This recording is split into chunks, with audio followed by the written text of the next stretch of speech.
சாப்பிட்டு பாரு. நான் சொல்றேன்ல. என்னமா நம்ம லவ் பண்ற பையனை ஃபிங்கர் டிப்ல வச்சுக்க வேணாமா? நம்ம என்ன சொன்னாலும் உடனே செய்யற மாதிரி வச்சுக்கணும். ஏன் இப்படி வச்சிருக்க? பாக்க தானே போறேன், நீ லவ் பண்ண போற பையனை எப்படி வச்சிருக்க போறேன்னு. நானா லவ் பண்ற பையனை என்ன சொன்னாலும் எஸ் மேடம்னு சொல்ற மாதிரி வச்சிருப்பேன். அதுக்கு நீ வெயிட்டர் தான் லவ் பண்ணணும். வெயிட்டர் மேடம் கூப்பிடுறாங்க பாரு. Yes madam. பாத்தியா? எஸ் மேடம் சொல்லணும். அடுத்த மாசமே இவங்க 2 பேருக்கும் கல்யாணத்தை முடிச்சிடணும். ஆமாமா. ஜோடி பொருத்தம் பிரமாதம் இல்ல? லவ் பண்றது கூட ஈஸிங்க.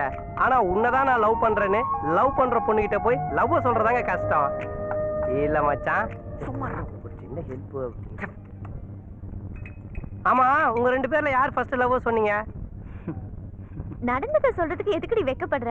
ஏமா, நடந்ததெல்லாம் சொன்னா நம்ம வெக்கப்படுவோம். வேற லவ் பத்தி மட்டும் நீங்க சொல்லுங்க.